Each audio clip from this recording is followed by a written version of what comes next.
بسم الله الرحمن الرحيم. الحمد لله رب العالمين وبه نستعين على أمور الدنيا والدين. وصلى اللهم على نبينا محمد وعلى آله وأصحابه ومن تبعهم بإحسان إلى يوم الدين. waxaan ku ballansanayn kelimad kooban oo taxanaha labaad ka soo horeysa oo taxanaha saddexaad aan iraahdee oo tahriibka iyo qabiilka iyo ka hadlaysa yani qabyaalada iyo tahriibka ugu muhiimsan iyo ra'yiga wixii aan ku cabiri karo mustaqbalka dalka geeska Afrika ama Soomaaliya. marka koowaad qabyaaladan ku hormaraynaa waxaan rabaa inaan isla fahamno cudurka qabyaalada la yiraahdo miisaanka xataa sharciga marka la saaro wuxuu noqonayaa miisaanka shariicada islaamka qabiilku waxa uu ka noqonayo qabiil ilaahay wuxuu noo tilmaamay inuu isagu abuuray subxaanahu wa tacaala uu qabaa'il noo abuuray marka hore aadan iyo xaawo naga abuuray kadib wuxuu yidhi waxaan ka yeelnay shucuub iyo qabaa'il sababtuna waa maxay saas u kala garataan haddana ilaahay wuxuu sii raaciyey ina akramakum cinda allaahi atqaakum saa markuu noo kala abuuray ilaahay agtiisa waxaa ugu sharaf badan uguna maaragtay ilaahay xaggiisa laga jecel yahay kiina ugu taqwo badan. idan qabyaaladu nabigu wuxuu yidhi dacuuha fa inaha muntina isaga taga sala allahu calay wasalam waa qurmuun buu yidhi. weli waxaa lagu tilmaamaa dadka qabyaalada odayaal hore oo qabiil ama u dhasheen ku faanaya juclaan waa geedka la yidhahdo juclaan waxaa la yidhaha geedkan doorshaanka la yidhaahdo ama saxara walwaalka la yidhaahdo ayuu la mid yahay. waxaa weeye waa u dhalanay qabaa'ilada ilaahay baa qola noo kala abuuray qolada aad adigu ka dhalatay oo aad tahay inaad Soomaali noqoto adigu maadan dooran inaad haddana Soomaali reer hebel ka noqoto adigu maadan dooran ina hebelna noqotona adigu maadan dooran doorashadaas yaa iska leh allah meeshuu kugu abuuray iyo cidduu kaa dhaliyey iyo rag iyo dumar wuxuu doono isaga kaa dhigay subxaanahu wa tacaala. caqiido maaha marka qabyaaladu in caqiido laga dhigto qabiilkii ma aha waa loo dhashay. haddii aad sidii jaahiliyadii dhahdo marka jaahiliyada waxaa la sheegi jiray qaar oranaya xilligii nabiga intaan lasoo dirin calayhi salaatu wasalaam yani anigu waxaa habira min khazya qabiilka khazya la yidhahda hadday luntana waan la lumayaa hadday hanuuntana waa la hano tolkii man dhexda uga jiraa waa miisaanka jaahiliya la yidhahda taas ama xamiyat aljaahiliya qabyaalada jaahiliga oo beeshaadu sax iyo khaladba aad ku raacsan tahay. waana middaa halkaana dhigtay oo dal iyo dad iyo mustaqbal iyo jiritaan oo dhanba dadka ka baabiisay. waxaa lagu daweyn karaa ilbaxnimo iyo dimuqraadiyad iyo waxaas la sukaan kara laguma daweyn karo wataniyad laguma daweyn karo been wey. dad baa waxay gaareen heer macnaha haddii wadaniyo rasmi aan nahay qabyaaladu ma tegeyso wadaninimo kuma tagto dimuqraadinimona kuma tagto way yaraataa marka wadaniyada la adeegsado oo ninka markuu wadankiisa qadarinayo dadka wadankiisa u dhashay qabiilku xoog lama yeelanayo sida uu kan kale ku yaho kale laakiin ma tirtirto wadaniyada laftigeeda caqiido kale ah oo qofka wadankaaga u dhashay xataa hadduu mulxid yahay waa iska wadanaysa maxaa dhacay waa muwaatin Soomaaliyeed mulxid ilaahay diidan. marka mar baan sideeda uga hadli doonaa alwataniya iyo alqawmiya laakiin hadda maanta waxaan ka hadlaynaa waa maxay qabaliya oo midda noogu daran ah. idan marka waxa daweyn kara oo keliya waa islaam. islaamku waa caqiido qalbiga degta waa caqiido walaalkaaga dhigaysa qofka ilaahay waxiday ee muslimka ah ku nacsiinaysa midka ilaahay ku kufriyey qaraabadaadaba ha ahaadee. xamiyat aljaahiliya wixii laga islaamayay xilligii nabiga calayhi salaatu wasalaam oo waxaa la yidhaha qofku markuu nabiga soo raaco jaahiliyadiisii dhaqankiisii jaahiliga ahaa wuxuu uga soo bixi jiray sida kabaha catabada loogu reebo kale kabaha marka guri la soo gelayo xakabada hore kabaha sida loogu siibo ayuu u siibayaa jaahiligiisii cahdi cusub islaami oo bilaabanaya waxa kaliya lagu daweyn kara carabtu waa kaga dareed sidan Soomaalida qabyaalad quruna oo waxa haysatay jifa u fadhiyaan iskuna baabiyeen qolabana qoladii ka xoog badnaato way adoonsan jirtay iyada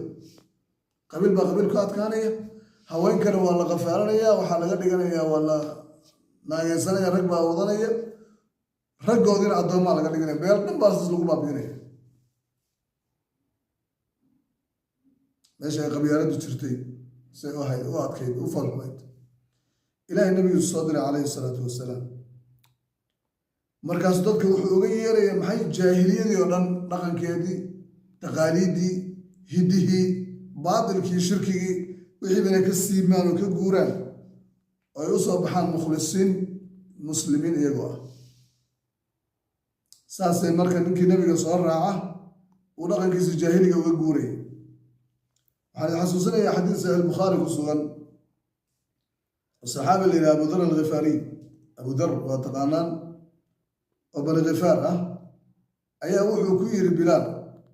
yaa ibn Sawda ina hooye madow ninkii hooyadii madoobayda yani saas oo kale way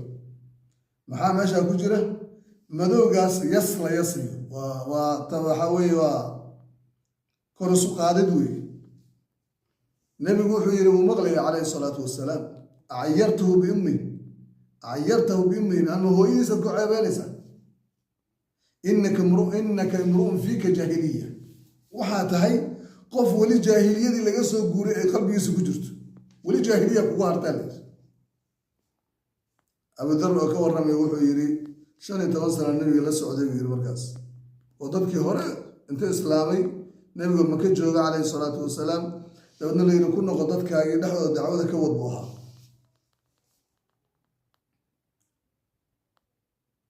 ma moodeen bir wali jaahiliyada inay ugu hartay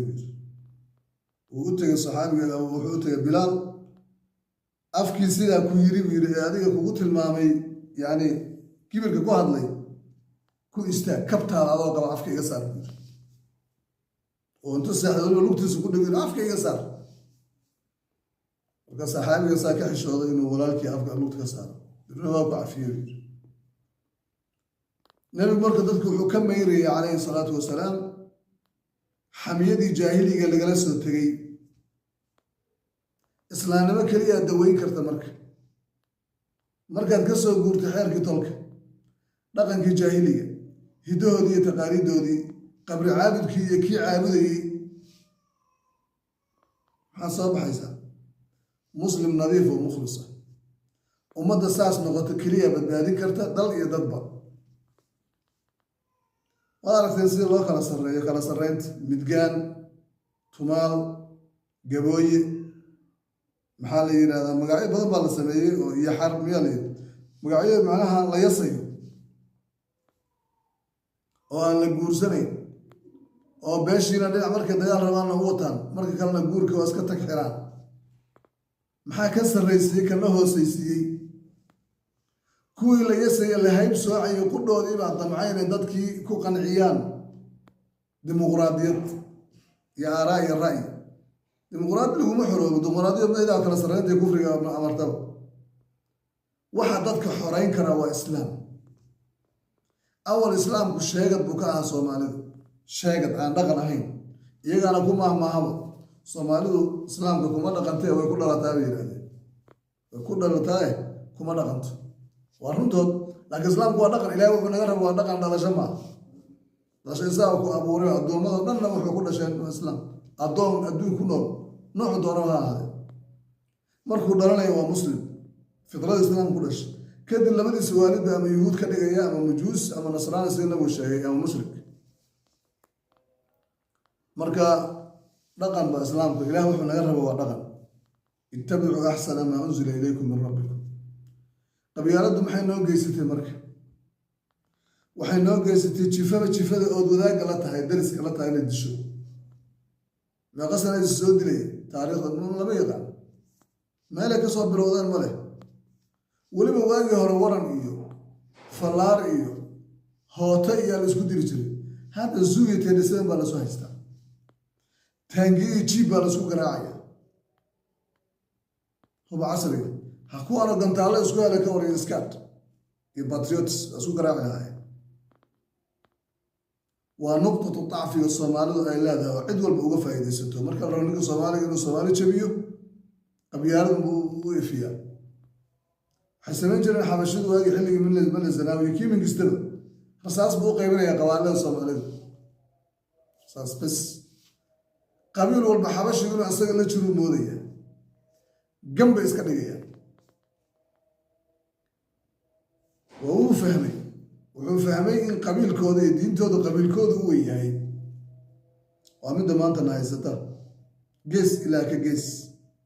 كسر بلو وقوي جاب واحد دجالنا يا SSC والبانتا يو تايرياش يساق والله دجالنا يا إساق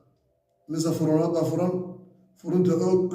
بدنا عرقابه يمد كلا يدنا غرلو دينا تانو ملاينه وكو للقصية سعد سليمان يا مريحان دب يا مريحان قال شعل يشنت على مود ورحوين دي كلام لسعود شباب الله دحاب قال يمر رسلان وملاينه بس قال بحدث كل وقت معايا هذا هو بعصر على سوهستا يا تايري مركب قبيل والبوحة تايري دتك تشوفني سود دبت تشوف جاليدا يا شر القوانية العكس صوب الحني كو أنا حبض سكوا ذا كو بشارست كيد أنت بجنة نار بهذه جهنم هذا ننقص أنتي أو ده الله أسود من جهنم هذا كو النار هذا الديار كو هذا جهنم وصعدا عقلك العليان ماله maamul haga oo dadka isu keeno diyaariyana male waagii hore dhaqan waxay lahaan jireen inta odayaashu isu yimaadaan geed hoos fariistaan inay soo afjaraan colaadaha soo afjaraan laakiin hadda maya hal teleefon oo wiil soo diray bay dagaal ku bilaabmaya waxaana soo baxay niman aan hadda anigu u bixiyey naar afuufayaal cusub waa youtuberada wiilasha youtube ku shaqaysta oo nin walba beeshiisa difaaco oo dagaal geliyo oo lacag aruuriyo oo howlgeliyo xagga beesha wuxuu ka yahay haliyey hero laakiin xagga ilaahay waa naar afuuf wey inta qofka dhimanaysa iyo waxa cid balanbalaysa qayb buu ka yahay ismana oga bal nabigu wuxuu ka warramay asagoo eray keliya inuu ku hadlayo meel iska fadhiyo oo hadlay keliya ismoodaya ma aha arrintu sidaas hebel baan oran karaa wiilasha aad ugu caanbaxay isku dhufashada beelaha iyo maaragtay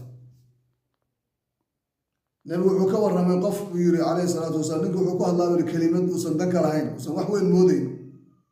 laakiin sababteeda uu naarta ugu hoobanayo 70 khariif yani 70 sano meel loo socdo ayada awalba shirkigii iyo taaguudkii iyo calmaaniyadii iyo qabri caabudkii ummaddan ku soo hoogtay ayay haddana qabyaalo ku darsadeen qabiilku marka meelaha la geeyo wakaas waa inta harta waa isku sii baaba'aya hub casriyan oo la soo haystaa oo nooc walba leh laakiin caqligii shaqayn lahaa iyo mas-uuliyiintii iyo siyaasiyiintii iyo cuqaladii in dheergarad maba jiraan dheergarad waxaan dadka isku dilaya duro isku dhufanaya waxaan leeyahay soomaaliya kollay yeeli maysaan laakiin waan iska oranayaa ilaahay ka boqo ha islaynina oo ilmihiina mustaqbalka baabi'inina oo kibirka iyo balaqdan qabiil ka sharaf badanaa ma jiro kulli addoomaad tihiine jooga oo caga dhigta waa iga talo ninka moodayo adiga haddaan dagaal ku dhiman weliba u fiirsan nimanka madaxda ah iyo qabqablayaasha ilmahoodu dagaal kuma jiraan jaamacaday dhigtaan meelaha adduunyada u jiraan waxaa dabka lagu shubaya waa kuwo kale oo tolbeelaya ilaleeya tolbeelaya laysa mina man dacaa calaa casabiya waa xadiidka waad garanaysaa qabyaalad maanta ninka u yeeraa tolbeelaya naga midba maaha marka dhankii cad marka xagga laga yiraahdo waa masaas laakiin ummadii jaahiliye waa qabyaaladana waa masiibo oo xamiyat al-jaahiliya la yiraahdo waxa looga bixi karaa in ilaahay loo laabto hadaa dadka cuqalada waa isdaayaan waa kala istaagaan waa heshiiyaan adoo islaynayaan waana soconaysaa inta ilaahay ugu qadaro soconaysa waana ciqaab baan isleeyahay ilaahay xaggiisa ka ahaaday markuu ummaddu ilaahay diiday amarkiisa madaxu isugu dhuftaa subxaanahu wa tacaala waa ciqaab oo qaraxyadani waa ciqaab isleyntani waa ciqaab min allahi caza wajal ciqaabkaasna wuxuu kacayaa marka ilaahay loo laabto ilaahay loo laabto ayuu ciqaabkaas dhammaanayaa ilaahay waxaan ka baryaa dadku inay inta fahmaan xaqiiqda rabbigood u laabtaan alla wuxuu yidhi wa aniibu ilaa rabbikum wa aslimuu lahu rabbigiin usoo laabta u hoggaansama aniibu laabta oo toobadkeena qabyaaladdu marka dibad iyo gudaba masiibadaasay leedahay waana waxa haddana dadka isma necba soomaalidu waa ummad cajiiba dee aad baan dibadaha ugala soo noo meelo badan baan la maray oo waxaa weeye qof haddaad baranaysaa la ama jabad la gal ama muxuu ahaa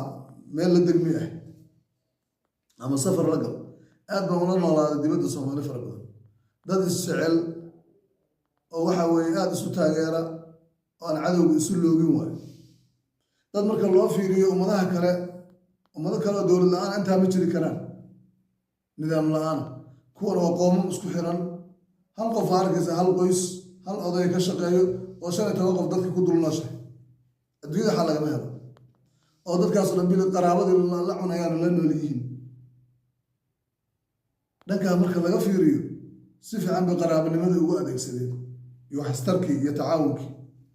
dhanka kalena qabyaaladii ugu adeegsadeen oo qabiilku wuxuu noqday caqiido la ilaaliyo min madax ilaa iyo kuwa shacab ummaddu marka isma necba laakiin siyaasiyiinta indheer garad kuwa loo yaqaan dadka isku sii gubaya dadkaas wey dad baa dhaqaale ka abuura dhaqaale ka sameeya dagaalada oo tolbeedaya shiral qabanaya hadda meel gaadba hotel degaya lacag loo soo shubaya oo kala bar lacagta barcigaa qaadanaya barna dagaalka u diraya waa ogaas waa nabadoon waa suldaan waa generaal waa shiikh wuxuu raba ha ahaado ayaga naaraafufyada isku xiran youtuberada oo warfaafintii noqda hadda iyo odayaashan koofiya saliidka labadaas afar jablayaashaasi kuwaasa isku xirmaya wiilkaasa dabka lagu shubaya ka kacaydana way soconaysaa weligeedba way soconaysaa qolo walba waxay leedahay anaga maanta hala kaco dadka caqliga u taliya usoo laabto aada u fiicnaan lahay qabyaaladda marka waan ka digayna waa nasiib daro waxaana reebay adduunka naga reebay dad oo dhan naga reebay dal iyo dadba naga burburiya qabiil waayo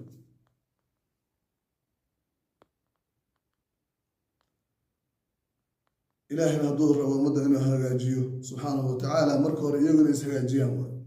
ina allaha laa yugayiru maa biqowmin xataa yugayiruu maa bianfusihim alla yiri alla ummad ma bedelo ilaa iyagu waxa naftooda ku jira ay bedelaan iyagu isbedelaan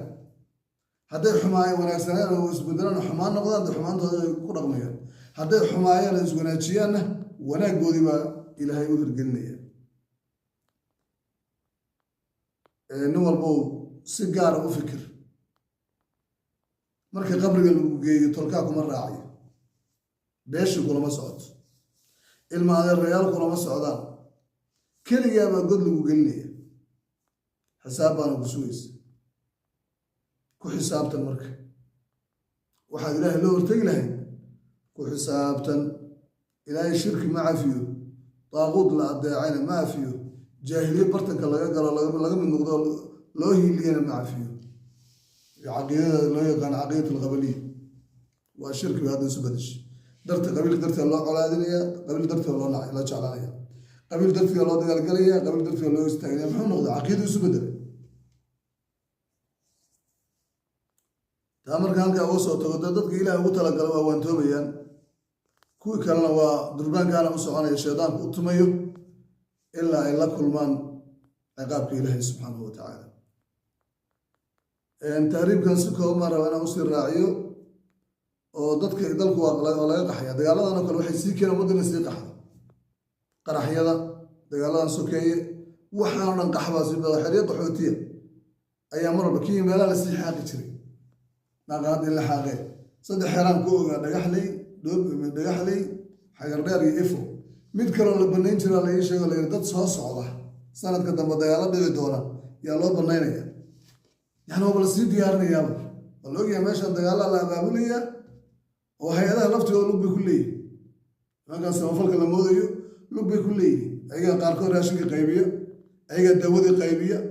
iyagaan waxaa weeye qoladii taa kula haysataa inay soo yaacaan dhulka la baneeyana waa la wada rabaa qaxooti markuu hadduu noqdo qofku saddex midkoodu noqonaya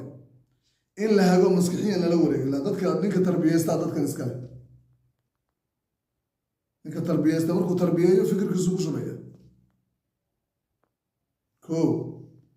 in qofku uu taariikhdaba ka hado ilaa qof dowlad uu ku higsanay iyo maamul uu higsanaya male agaasimaa noqonaysaa ismale nin qaxootii madaxweynea noqonaysaa ismale rajo male is ogii dadka qaxootiyada meel walba jooga yani meesha uu joogo waxaasaad ka noqon doontaa kuma jirto haddayna qaar siyaasadda soo galgaleen meelaha qaar ka galeen oo bilaabeen inay ku tartamaan waxaa weeye waa iska qof nool waa nool yahay bes waaye kow midda saddexaadna qofkii waxaa laga fariisinayaa inuu yeesho hami waxaa la yidhahdaa yani himo sare inuu yeesho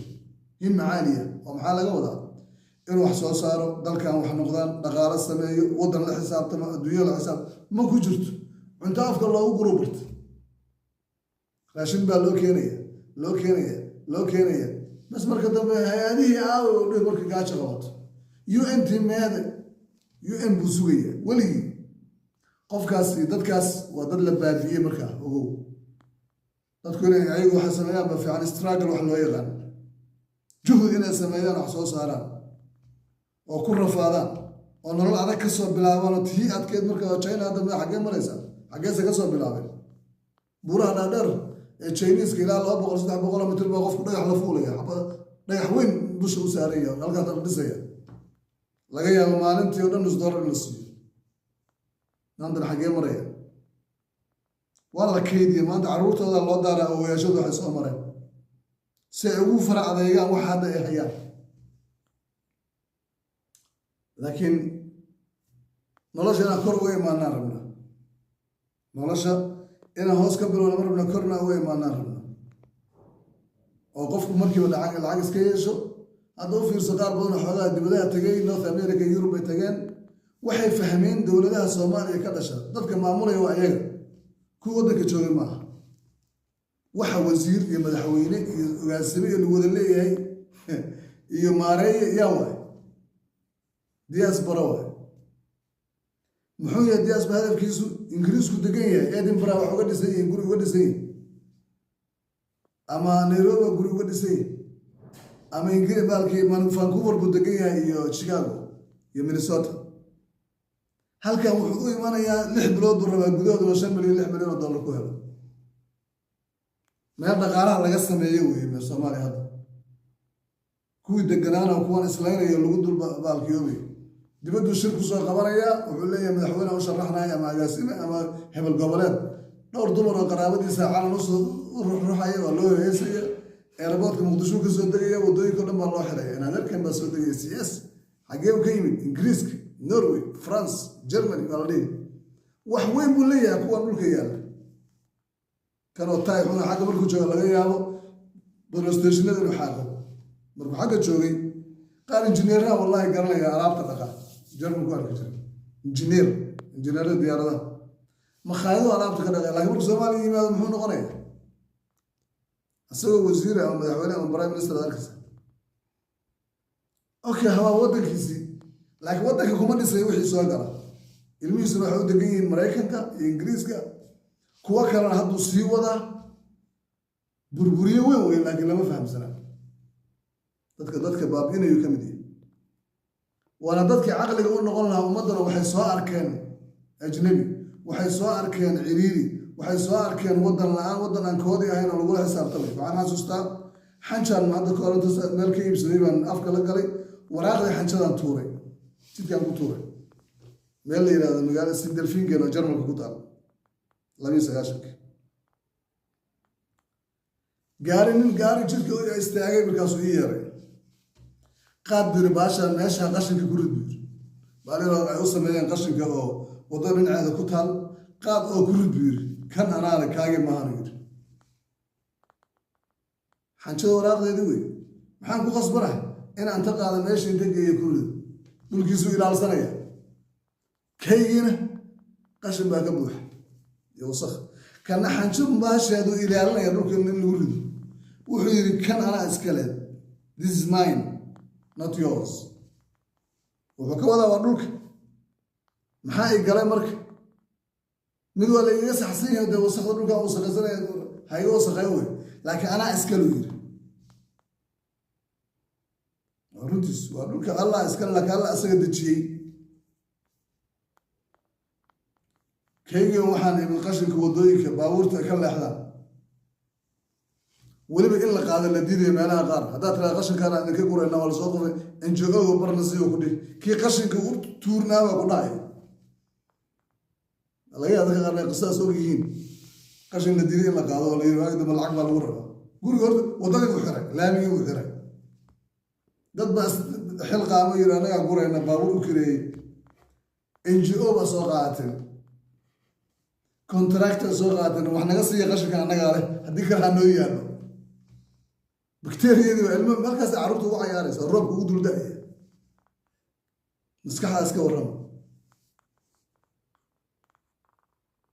4 milyan ama 3 milyan 800 kun oo Soomaaliya la sheegay maqan tahay aduna soo noqon doona haddii ba Soomaaliya lagu soo laabto 4 qaab ay ku imanayaan 4 oo 3 ay negative ta hal baa rajada 3 negative ta waa maxay horta kuwa la yiraahdo ayagu waa is diyaariyeen oo dad baa abaabulaya oo la diyaarinaya Soomaalida dad loo sameeyo diimo kala haysta hadana barnaamijyo ku arkaysa atheist mulhid hada malaaxiid hada la baranaya dad badan Soomaaliya rag inta mar arkaysa anagu weliga waxa ma oranjir kuma dhiirin jirin waagi Soomaaliya joogeen ama Afrika mulhidiin kale u tageen markaas la yiraahdo caalamka waa iska yimid naturally there is no god never wax ilaaha ma jiraan subhanallah ilaaha adduunka abuurtay ma jiro ayagumay way joogan atheist leeyahay iyo kuwa nasaaro kristan oo ayagoo soo badanayaan waliba iyo shiico dadkaas oo dad bay matelayaan ayagoo diimoota imanayaan kufriga qolada labaad imanaysa waa kuwa hadda sheegaynay siyaasiyiinta waxbay bartaan iyagu dhaqaale doon weeye dhaqaalihii umay ka guranayaan waddanka waa tuubo ay ku hayto tuubo waa nuugay baa iska noqonaya agaasimayaal iyo maareeyayaal iyo wasiirro soo doonta iyaga isugu hambaleeyo isu yeera weliba marka shaqadiisu dhammaatay ama la casilo ma degayo waddankii waa baxaya oo la diyaas mar wada yacni shimbir hawada maraya dhulkii maamulaya dadkii joogay waa kan labaad waa negative faa'iido ma leh xoolo iyo dad iyo dhaqaalo uu aruursanaya meel kale ku kabaya macnaha 100 kun oo Soomaali oo ka qaaday Canada u geliyay wadamadu soo maraya waa nin xariif oo wuxuu yaqaanaa habka wadankii loo maalo kaas isku soo xiray intaas hay'adod masiibooyin buu sheegaya abaaru sheegaya wixii wax ku soo aruursanaya markuu soo aruursado waa la tagay qolo kale ku korinaya ilmo kale xaaraanta ku korinaya America ama Canada ama Europe jooga waa kuwa labaad kuwa saddexaad oo labadan qoloba dhaama waa dad haminaya inay wax soo saaraan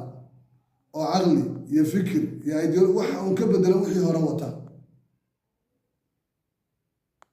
inay wax soo saaraan xagga maadada yani qaar ba teknolojiyad soo baranaya hadda maxaa la keenay wadankii in geeli la xareeyo caanihii geela laga beec mushtaro in warshado yar yar la samaysto in isbitaalo la sameeyo in internet iyo qalab la soo dadka wax ziyaada loo keeno oo qolada ugu roon oo wadanka waxbay soo gelinaysaa la yiraahdo qolada afraadna faasiqiinta kuwa aydiska iyo fanka iyo muusiga iyo wasakhda wada oo wada hidaha xagga loo keenay su'aal dawada shiir kula keenay iyo gabar daba gaab qabta iyo wixii oo dhan waa fisqiya البحنمي أدون لقى اللي هياسي موسيقي هذا سنبقينا مرة صحادة وصحادة والحاجات دي ماذا ببقى قرواتين وأنا جوجا فحشدي لواتكي وحاسة وذا كواس منيرة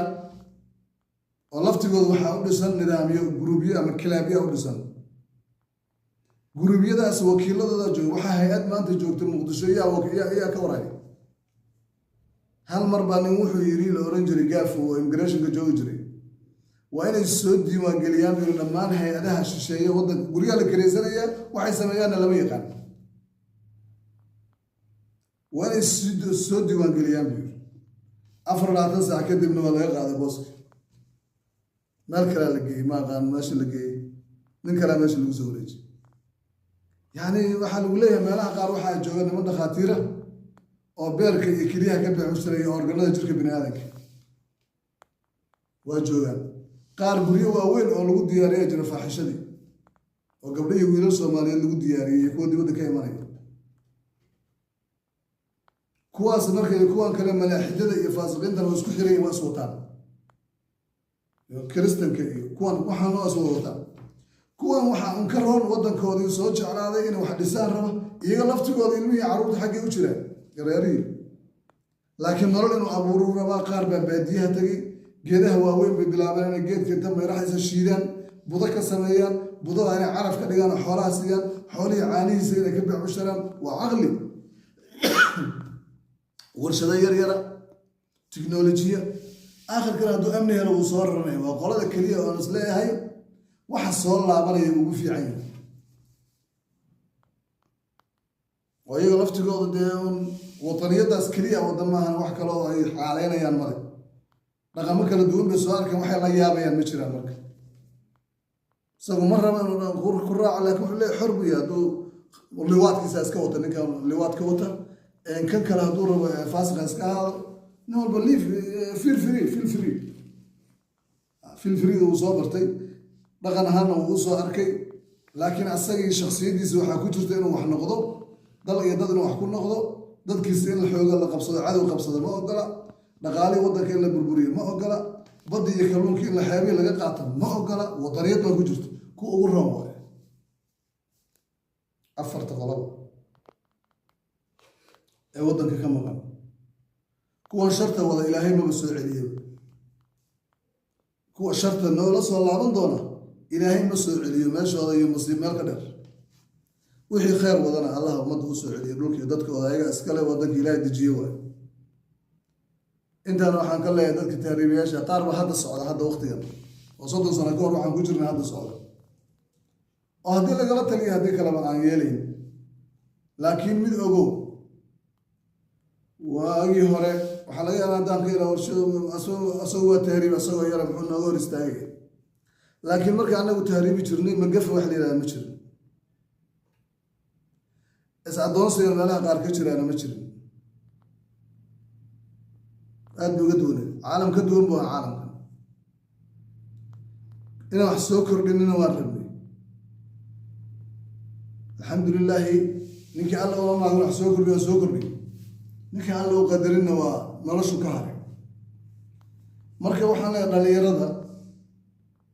culayska haystaa wuxuu yahay maamulada ay ku hoos nool yihiin ninku markuu soo kaco qaangaaro oo hami nololeed uu bilaabo hadduusan helin cid hagto wax barta ama shaqo u yeesha meeshii markaa la soo muuqanaatu iska raacaya xooggiisana halkaas ku biirinaya laakiin dhalinyarada waxaan leeyahay rag iyo dumarba dalkiina iimaansada ku qanca ha qaxina imise gabdhood maalootan wuxuu iga sheekeynayay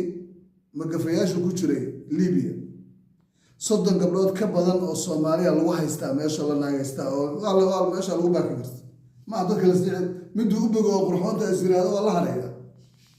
ninka oo Liibiyaanka ama Suudaaniiska meesha kala shaqeeya ama Chad ku leeyahay la shaqeeya ama waddankan kale la yiraahdo shay Afrikaanka Niger dadkaas meesha jooga ninka Liibiyaankaas ka haysanaya waa adoon ya addoomisay waxaa laga yaabaa $1,000 inay ku baxday dalay ku aad كو رجع ولا دوليسني أبغى أركتين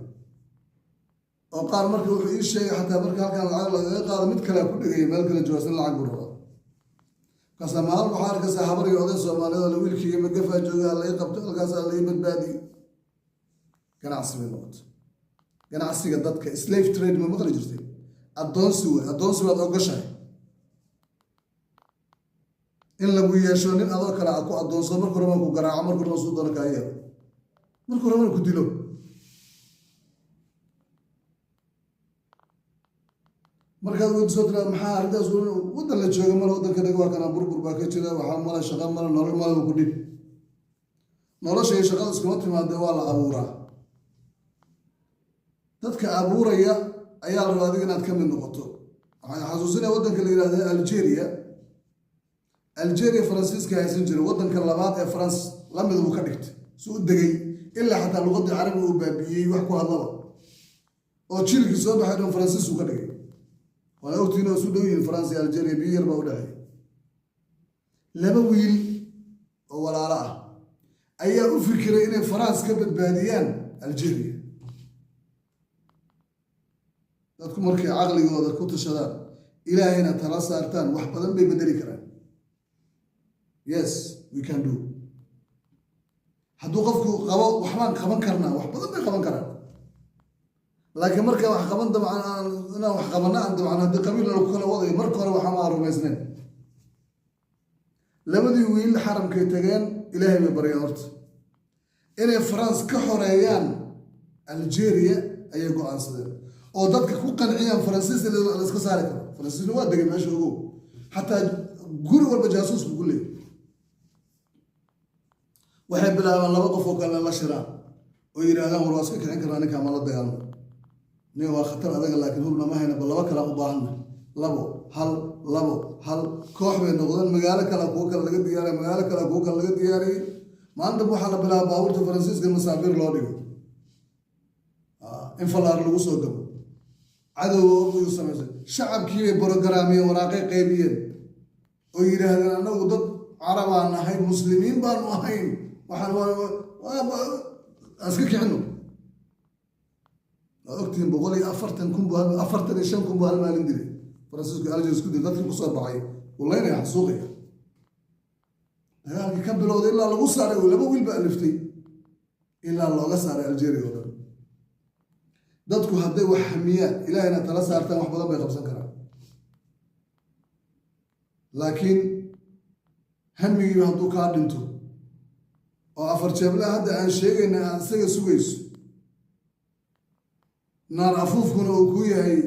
ii sheeg road model oo warkuu sheeg warkuu yahay waxaad beddeshay iska dhaafa addoon maskaxda laga haystaa oo qabiil lagu haysto qabiil ama ideology kale lagu haysto waxaan ku soo gabagabeynayaa waa idinku dheereeyey qabyaaladda waa masiibadaas meeshana dhigtay tahriibkana gruubka dadka waliba sii socdaa kii xagga tagana mid kaleu soo wadaa isxambaar ba isku soo wadaya wax soo noqonayo dhowna ima muuqdaan ka soo qaad 30 sane dadkii baxay hore nin 40 jir ama 30 jir baxay 30 sano ka hor meequu jira hadda soo Ameerika jooga ama Yurub jooga 60 jir almost 10 sano dhammaantu si noolaada waa dahay cimri dheer waay haddii kale waa iska dhowdhowday xaaladiis qaar badan oo ku tagay dadkii meesha lagu dhalay carruurtii iyo hooyooyinkii inay soo noqonayaan ma idinla tahay oo inta dalkii yimaadaan dhisanayaan maba u hiloobayaan ilmo ku dhashay Vancouver iyo Toronto wuxuu hiloobayaa Muqdisho Kismaayo Hargeysa hiloobi maayo waxaa ku leeyahay taariikhaan waxaa ka soo jeeda geeska Afrika original bas habka dadka lagu barakiciyana weeye nidaamkan marka waxaan rabaa ragga dadka wixii cuqala waa soo laaban kartaan go-aan bay ku xiran tahay waliba sanad buu u dhiibaa dadka waan ogahay sanadkan xoogaa aruuri sanadka dambe wixii aad u dhisi lahayd diyaari sanadka dambe waxaad ganacsi ugu samayn lahayd Afrika markuu soo tegay wuxuu rumaysan yahay abaar qalalana wada baahan uu kusoo dhexdhici doono gaajaysan dad markaas dhex tagto saa u noolaan lahayd haddaba diyaarsu isleeyahay may waa la noolyahay Afrika dadka ku noolyahay waaba laga yaabaa inay ka cayileen adinka ولا نولان كرا نولان بالله أبوري كرا قاركين سهل سماي سهل محا سهل سمايا dad baa la soo dirsanaya saaxiibo ah wixii wadanka la gelin kara dhaqaalaha waa la sameynaya fan meelaha investiga ku haboon wax laga soo saari karo amniga leh ayay tagayaan ilmahoodiina waa keenaya qaarkood intay ilmihii keenaan bay baasaboorada u hayaan ilmaha yarkaa ma raba afrikadan meeshan kuleelkaa ma rabo inuu wadan kale u dhashay buu rumaysanya sidaada maa ka goysa xagga lagama goynaya baasaboorka wax weyn nala ah iyo dhalashada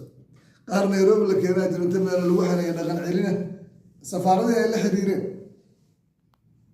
oo safaaradda u imaanaysa lala baxayo la qaaday dib dambana waali dambe isma arkayaan hadda inta goortahay soo guura waagaa norway kasoo tegay waxaan sutaa gabadh aan qaraabanahay waxaan ku yidhi waa hijroonaya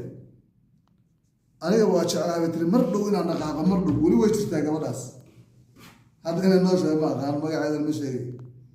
laba saddex carruur ee markaa laga hadda soo waa koox ayadana habar bay noqotaan oo 30 iyo dhowr sano ka hor 1995 waxaa laga joogaa baan u malaynayaa ma 30 lagama joogo 9 sano meelahaas aan u malaynaya qoftii markaas 30 jir ahayd intee bay laakaan karta ilmo badan aas kasii dhashay inay hadda soo noqdo weli sidii lagu ugu taagantahay dabcan mar dambaanu maanan xiriirin maalin dambe airportkan kala hadlay mid kalena waxay tiri ma waxaa u socotaa bay tiri afrikadii marka ilmaha ay saxarada u fadhiistaan qoriga looga tiri jiray qoriga oo wadankeeda uga waxaysaa leedahay macnaha pamperskana u baratay ilmaha loo xiro iyo waxyaabaha nolosha waxaagaas ka qaqabo khiyaariga iyo fridgekan iyo waxaan waa artificial noloshii primitive-keeda ku noolaan maaha tanna taa waa laga dhigi karaa haddii la shaqaysto laakiin dhulkaagii baa ku huran ilmaha waa la mijisaari jiray tiri walaalo mijisaar macnaa markuu saxaroonayo saxaradana ul baa looga tiri iyo qori ma meeshiiba hadda ii sheegaysa kuwa kale maalmood khadka waxaan ka arkayay gabar lagu eedeynayo naa markaad wadankaad wax ka sheegaysa hadda aad joogto soo ma ogid soomaaliya markaad joogtay madaxaad biyo ku dhaamin jirtee soodii ceelka biyo ka dhaamin jiray webiga biyaha kasoo dhaamin jiray maanta waad barwaaqo ogaad kibirtay miyaa baa laleeyahay wax weyn baa laga dhigaya dhulkayga oon xor ku ahaa baan webiga biyo ka soo qaatay yaani aniga aan beeray baan cunayay kalluun oo webiga agteeda maraya la soo baxay gelley aan beertay baan cunayay nolosha geeska africa waa fresh hilibka aan maalintii cunno dhiiggiisuu qabaa maaha mid 2 sano fridge lagu hayo sida kiina aad baan uga dharagsanahay franjeer malaay 3 sano 4 sano ka horaa baa lagaa gado dhagax waxaan sida hilibkan soo gadan inta soo gadno yaa marka hore biyo kulul ku furnaa soo dhagaxnimada uga baxo horta xagga waxaa ka saaran baraf 3 sano 4 sano ka hor neef loo la qalay biyaan ku furnaa 10 daqiiqo ama 3 daqiiqo 4 daqiiqo markuu biyo kulul ku socdaan iyo sidii horta caagii waxoogaa laalaabmaya waa hilibkaan cuni lahayn way garanayaan reer North America iyo reer Yurub waxaan sheegay markaasoo jarjaranayaan qofkii wax dhiig la yiraahdo iyo waxa adaa sheegay macnaha waxaan isu sheegay hilib cunay laakiin waa noocan ma waa si caag kale hada marka la shiilo oo xoogaa udgoon la wariyaa hadduu hilib u ekaanay kana neefkii hadda saaka la soo qalay baad cunaysaa caanii hadda la lisay baad cabaysaa kalluunkii hadda طري وتأكلون لحما طريا ألا تنظروا القرآن كير وكلا تأكلون لحما طريا kalluunkii oo fresh hadda la soo saaray baad cunaysaa frinjeer la gelin baraf ku dilaya male qorax calcium iyo vitamin D laga helo waa haysan dhulkaagu waa nicmo 3333 kiiloomitir oo xeebana wad leedahay haddaad sugayso cid kale inay amni kuu keento yaa waa ciddaa ka sugayso anugu ma Canada iska fadhiyo Mareykanka waayo Soomaaliya nabad noqoto nabad rooba miyaa soo daaysa nabadda dad baa sameeya juhdi baa loo maraa dadka ma adu ka mid noqotay waxaan ku soo gabagabeynayaa bilow iyo dhammaadba badbaadadu waa islaam waddo kale ma jirto haddaan qur-aanka u noqonno oo nebi maxamed si dhaba u raacno calayhi salaatu wasalaam oo shirki iyo nifaaq iyo taabuud iska dayno iyo qabyaalad iyo qurun ilaahay ballan buu qaada ballankiisana kama baxo walow ana ahla alqura aamanuu wattaqow lafataxnaa calayhim barakaatin min alsamaa'i walard dadka magaalooyinku hadday si dhaba xaqa inta u rumeeyaan alla ka baqaan barakada samada iyo dhulkaan ugu furi lahayn baa le subxaana allah waa ballan ilaahi barakada dhulka maxaa wax kastoo dhul ku kaydsan oo material ah dhul haniyaan leenoo shidaal ka buux macaadin ku jirto xoolihii leh webiyadii iyo beerihii leh 8 milyan oo hektar baa labada webi keliya u dhacaysa oo dhula inta kale markaan lagu daray waana ka gaajaysanna marka dadkaas dadka caqliga leh inay soo noqdaan ma kula talinaya oo burburka waa lagu dhex nool yahay ku noolaadaan oo dabka inta soo dhex galaan gudaha ka damiyaan gudaha waxaad bannaan ka joogto maxaad ka qaban kartaa inta soo geshid waxaa gudaha ka qaban karto gudaha ka qabo adigoo ha sii hurine sii demi intaasaan kusoo gabagabeynayaa geeska afrika ra'yigayga wuxuu yahay aniga markaan soo koobo islaamnimo waxaana lagu badbaadaya ma jiraan dowlado isbabedelo calmaaniyiin waxaa ma keenayaan muddo waxaa maqalsaa norway wadata ingiriiskaa wata faransiiska ninkaan wata madaxweynahan ra-iisul wasaarahan jarmalkaa wata etoobiya wadata kenya wata soomaali baa wadata ma haysaan qatar baa wata imaaraadkaa wataad maqli iyo turki baa wata war adinku isma wadaan miya waa nasiib daro war baan si gaar uga hadli doonaa waxyaabaha ku saabsan firqooyinka diimaha diinta islaamka laftigeeda firqooyin laga dhigay lagu kala tegay qolo walba gadaal baa laga xukumaa urur walba u fiirso amiirkooda meel kale u degan yahay soomaaliya maaha ama mid dagaalama ha noqdo ama mid dacwaha wada ha noqdo ninka xukumay ka amar qaataan geeska afrika ma joogo meel kale u degan yahay kii kaleo siyaasiga calmaaniga ana qolay soo dirsato waale waddanka uu baasaboorkiisa haystaa soo dirsaday amada meel buu degan yahay kiiba wakiil ka yahay fikirkaasuu soo xambaaraya